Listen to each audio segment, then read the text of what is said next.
মানসিকভাবে খুবই অশান্তিতে আছি, দয়া করে প্রশ্নের উত্তর দিবেন। আপনার এক আলোচনা শুনেছি, স্ত্রীকে যদি বলা হয় চলে যাও তাহলে নাকি তালাকের মতোই হয়ে যায়। দেখুন, এই সমস্ত বিষয় আমি বারবার করে বলি, এগুলো এই প্রশ্নোত্তরে আসবেন না। কোনো ভালো মুফতির কাছে ফতোয়া বোর্ডে যাবেন, কোনো মাদ্রাসা দারুল ইফতা ফতোয়া বিভাগে যাবেন, সেখানে যে বিস্তারিত দরখাস্ত লিখে জমা দিয়ে লিখিত তারপর উত্তর নেবেন। এখানে আপনি স্ত্রীকে বলছেন মন চাইলে যাও, না চলে যাও, তুমি আমাকে মুক্তি দাও, কোন পরিস্থিতিতে বলেছেন? ঝগড়ার সময় বলেছেন না স্বাভাবিকভাবে বলেছেন? কি কোন ক্ষেত্রে বলেছেন? অনেক কিছু এখানে চলে আসবে। কোনো কোনো ক্ষেত্রে ইন্টেনশনের ব্যাপার আসবে, নিয়ত কি ছিল। কোনো কোনো সময় নিয়তের দরকার হবে না, পরিবেশ পরিস্থিতি দেখে ডিসিশন হবে।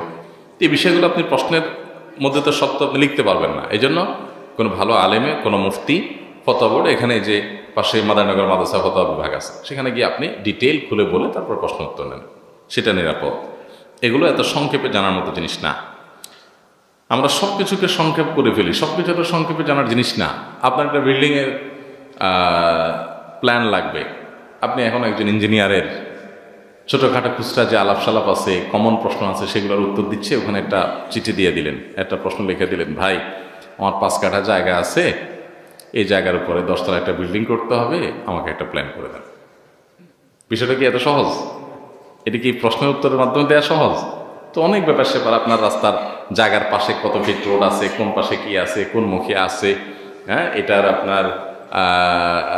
আপনার কি বলে, এটাকে বিভিন্ন রকমের মাপ আনতে হবে, ডিজিটাল সার্ভে করতে হবে, অনেক ব্যাপার সেপার হবে, তারপরে হবে। তালাকের বিষয়গুলো একটু জটিল, এই জন্য এগুলোতে অনেক প্রশ্ন উত্তর, অনেক কনভারসেশন করতে হয়, তারপরে উত্তর দিতে হয়। এই জন্য এটা নিয়ে মুফতির সাথে সরাসরি দেখা করবেন। আমি নিম্নলিখিত আমলগুলো প্রতিদিন করার চেষ্টা করি। সূরা ইখলাস 1000 বার, ছোট দুরূদ সাল্লাল্লাহু আলাইহি ওয়াসাল্লাম 1000 বার, লা ইলাহা ইল্লাল্লাহ 5000 বার, আস্তাগফিরুল্লাহ ওয়া আতুবু ইলাইহি 1000 বার। এছাড়াও চেষ্টা করি আমলগুলি করার। দুরূদ ইব্রাহিম 100 বার, ইয়াজাল জালালি ওয়াল ইকরাম 100 বার, লা হাওলা ওয়ালা কুওয়াতা ইল্লা বিল্লাহ 100 বার, সুবহানাল্লাহ আলহামদুলিল্লাহ লা ইলাহা ইল্লাল্লাহ আল্লাহু আকবার 100 বার, দোয়া ইউনুস 100 বার। আমি আল্লাহর সন্তোষের জন্য আর কি কি আমল করতে পারি? মাশাআল্লাহ মাশাআল্লাহ।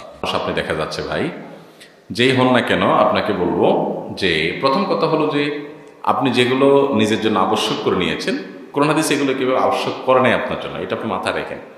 যে প্রতিদিন 1000 সূরা ইখলাস, কুল হুয়াল্লাহ সূরা পড়তে হবে, দুরূদ 1000 পড়তে হবে, এরকম কোনো নির্দেশ কোরআন হাদিস আপনাকে দেয় নাই। এটা আপনি নিজের জন্য একটা রুটিন বানিয়ে নিয়েছেন আপনার নিজের সুবিধার জন্য, যে আমি নিজের উপর একটা আমল চাপায় নিলাম, আমি চাপায় নিয়েছি, শরীর আমাকে চাপায় দেয়নি। এটা কোনো আমার জন্য ফরজও না, ওয়াজিবও না, সুন্নতও না, জাস্ট জায়েজ। সে জায়েজটা হবে তখন যখন আপনি আমার নিজের ফজিলতের জন্য একটা ফিগার ফিক্স করে রাখলে আমার করতে সুবিধা হয়, নাহলে করা হয় না। নিজের জন্য আমি এটা করে নিয়েছি, ওকে, তাহলে এটা জায়েজ আছে, কোনো অসুবিধা নেই, আপনি এটা করেন। কিন্তু আবারও বলছি, আপনাকে ক্লিয়ার থাকতে হবে, এই সংখ্যাগুলো এইভাবে মেনটেন করে আপনাকে করতে শরীয়ত বলে নাই, নির্দেশ দেয় নাই, আপনি নিজে থেকে এটা করছেন। এটা আপনি মাথায় রেখে যদি করেন, ঠিক আছে, সেটা আপনার জন্য জায়েজ আছে। এর বাইরে আপনি কি করতে পারেন আমাকে জানতে চেয়েছেন। আমি আপনাকে বলবো, করণীয় যে কাজগুলো আছে, প্রত্যেক নামাজ ইত্যাদিতে আপনি পড়েন নিশ্চয়ই, এগুলো যেহেতু করছেন, কোরআনে কারিমের তেলাওয়াত নিশ্চয়ই করেন, অর্থ সহকারে বোঝার চেষ্টা করবেন, সেটাও করেন। আমি আপনাকে যেটা বলতে চাই সেটা হলো, গুনাহ ছাড়বেন, হারাম কাজগুলো বর্জন করবেন।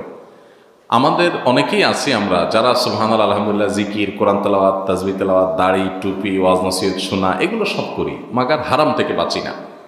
হারাম বর্জনটার গুরুত্ব কোনো কোনো ক্ষেত্রে এই মানে করণীয় কাজগুলোর চাইতে অনেক বেশি গুরুত্বপূর্ণ। এমনকি এই সমস্ত নফল আমল যেগুলো করছেন, এগুলোর তো অনেক মর্যাদা আছে, অবশ্যই করবেন, কিন্তু এগুলোর চাইতে অধিকতর গুরুত্বপূর্ণ একটা হারাম কাজ ছাড়া।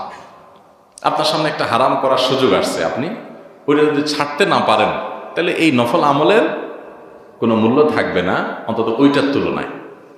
বুঝতে পেরেছেন? তো এই জন্য গুনাহ ছাড়বেন। কিরকম গুনাহ? চোখের গুনাহ, সেটা ফেসবুক হোক, ইউটিউবে হোক, রাস্তায় হোক, চোখকে নিয়ন্ত্রণ করতে পারা কঠিন একটা কাজ। এটা করতে পারছেন, আপনি সাকসেস। হারাম উপার্জন করবেন না, প্রত্যেকটা টাকা টনটন করে বাঁচবে, পিওর হালাল উপার্জন করবেন, তাহলে আপনি সাকসেস। বুঝে আসছে কথা? কাউকে গালিগালাজ করবেন না, কারোর প্রতি অত্যাচার করবেন না, সবার হক আদায় করবেন, আপনি সাকসেস। এগুলো কঠিন কাজ। এই জিকির আজকার এগুলোও কঠিন, কিন্তু এগুলোর চাইতে এই হারাম কাজ থেকে বেঁচে থাকাটা অনেক টাফ। আল্লাহ তাআলা সহজ করে দিক।